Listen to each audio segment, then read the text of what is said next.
بسم اللہ الرحمن الرحیم۔ السلام علیکم۔ اس چینل کو ضرور سبسکرائب کیجئے۔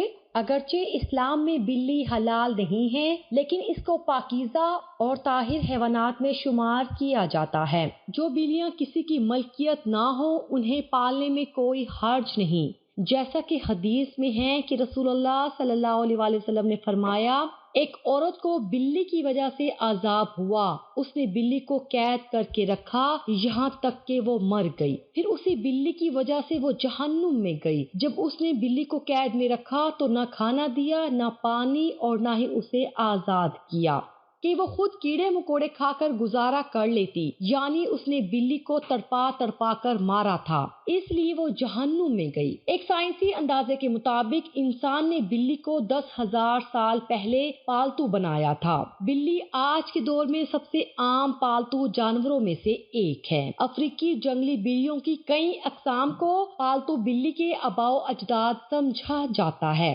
بلیوں کو پہل شاید اس وجہ سے سدھایا گیا کہ یہ چوہے کھاتی تھی اور اکثر اوقات جہاں اناج محفوظ کیا جاتا ہے وہاں انہیں پالا جاتا تھا، لیکن بعد ازاں ان کو انسان کے دوست اور پالتو جانور کے طور پر بھی پالا جانے لگا۔ پالتو بلیوں کے جسم پر لمبے یا چھوٹے بال ہوتے ہیں جن کی بنیاد پر ان کی اقسام اور نسلوں کا تعین کیا جاتا ہے۔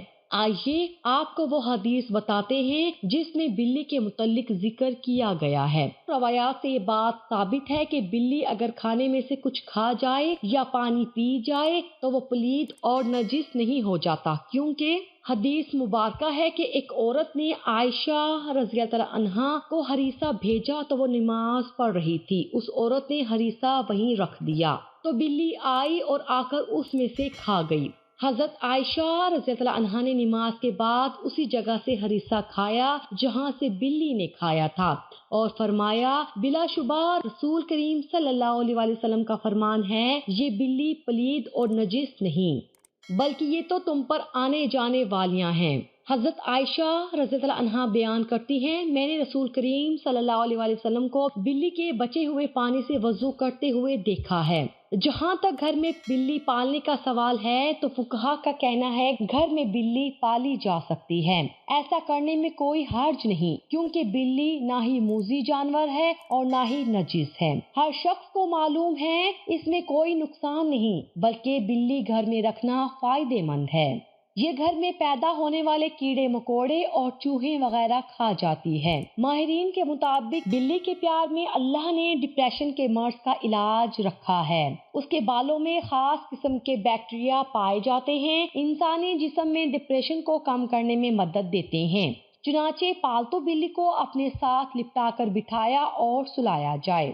یہ نہ صرف آپ کی بلی کو خوش کرے گا بلکہ آپ کو ڈپریشن سے بھی نجات دلائے گا۔ اب ہم آپ کو بلیوں کے بارے میں کچھ مزید معلومات بتاتے ہیں جو ماہرین کے تجربات کے بعد سامنے آئیں۔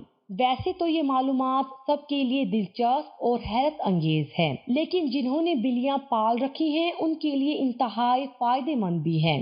ماہرین کے مطابق بلیوں کی اوسط عمر 13 سے 17 سال ہوتی ہے، مگر اکثر بلیاں 20 سال کی عمر تک پہنچ جاتی ہیں۔ دو بلیاں آپس میں کبھی بھی میاؤں کر کے بات نہیں کرتی۔ جب بھی آپ کی بلی میاؤں کرے جان لیں کہ وہ آپ سے مخاطب ہے۔ اس کے علاوہ بلیوں کی مونچھوں کے متعلق ایک عام تاثر پایا جاتا ہے کہ ان مونچھوں کے ذریعے بلیاں اپنا توازن برقرار رکھتی ہیں، بالکل اسی طرح جیسے اکثر سینگوں والے جانوروں کے سینگوں کے متعلق یہی تاثر پایا جاتا ہے۔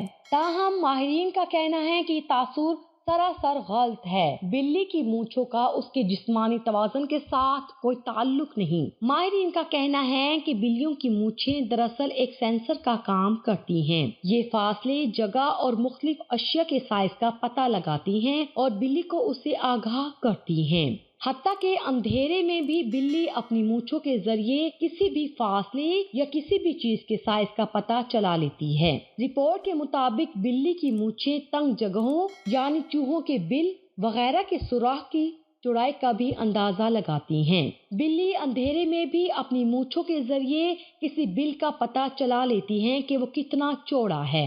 اگر بلی کسی تنگ جگہ میں جانا چاہتی ہے تو یہ اس کی مونچھیں ہی ہیں جو اسے بتاتی ہیں کہ وہ اس تنگ جگہ میں جا سکتی ہیں یا نہیں، اور اندر پھنس تو نہیں جائے گی۔ اب نقصان دینے والی بلیوں کی بات کرتے ہیں۔ کیا ایسی بلی کو قتل کرنا جائز ہے کیونکہ یہ تکلیف کا باعث ہے؟ بلی کو کسی بھی صورت ایذا دینا شرعاً جائز نہیں ہے۔ بلی ایک پالتو جانور ہے۔ ہاں، اگر کوئی بلی خونخوار ہے اور گھر کا نقصان کرتی ہے تو اسے مارنے کی بجائے پکڑ کر کسی دور دراز علاقے میں چھوڑ دیا جائے تاکہ وہ اپنا ٹھکانہ بدل لے، لیکن اسے قتل کرنے کی اجازت نہیں دی جا سکتی اور نہ ہی ایذا دینے کی۔ عام طور پر بلی کے رونے کو بدشگونی مانا جاتا ہے۔ عام خیال یہ بھی پایا جاتا ہے کہ بلی جب کسی گھر میں روتی ہے تو اس گھر میں فوتگی ہونے والی ہوتی ہے۔ کچھ لوگ یہ بھی کہتے ہیں کہ بلی گھر میں آنے والی روحوں کو دیکھ کر روتی ہے۔ یہاں حضرت شاہ شمس تبریز سے منسوب ایک واقعہ بیان کرتے ہیں۔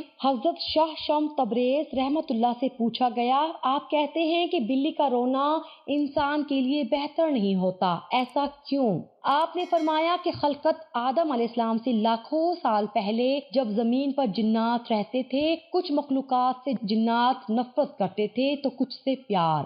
ویسے ہی جنات کا راجا عزازیل، جس کی ایک بیوی تھی جس کا نام کبیرہ تھا، وہ بلیوں سے پیار کرتی تھی اور اس کے آس پاس بلیاں ہوا کرتی تھی، اور یوں جنات اور یہ بلیاں ساتھ ساتھ رہنے لگے، پیار کرنے لگے۔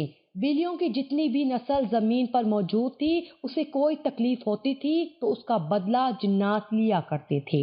لیکن جب اللہ نے جنات کی طاقت کو محدود کیا اور ان کے لیے صرف رات کو رکھ دیا تو یہ سلسلہ جانوروں اور جنات کا ٹوٹ گیا۔ لیکن کبیرہ نے کہا، اے میرے اللہ، ہمیں اتنا تنہا نہ کر، ہمیں اتنا اکیلا نہ کر۔ تو کچھ جانوروں کو یہ طاقت دی گئی کہ وہ جنات سے بات کر سکیں اور انہیں دیکھ سکیں۔ ان جانوروں میں بلیاں بھی شامل ہیں۔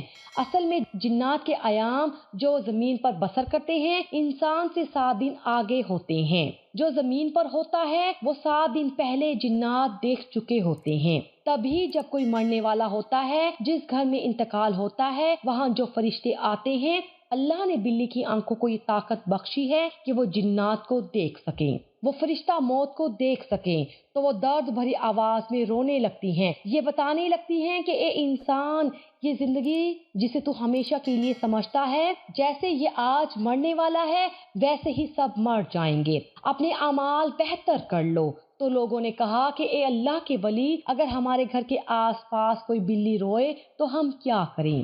تو شاہ شمس تبریز رحمت اللہ نے کہا کہ تم حسب توفیق صدقہ دیا کرو اور 27 مرتبہ چاروں کل کا ورد کر کے اللہ سے دعا مانگا کرو، اللہ ہر پریشانی سے تمہیں محفوظ رکھے گا۔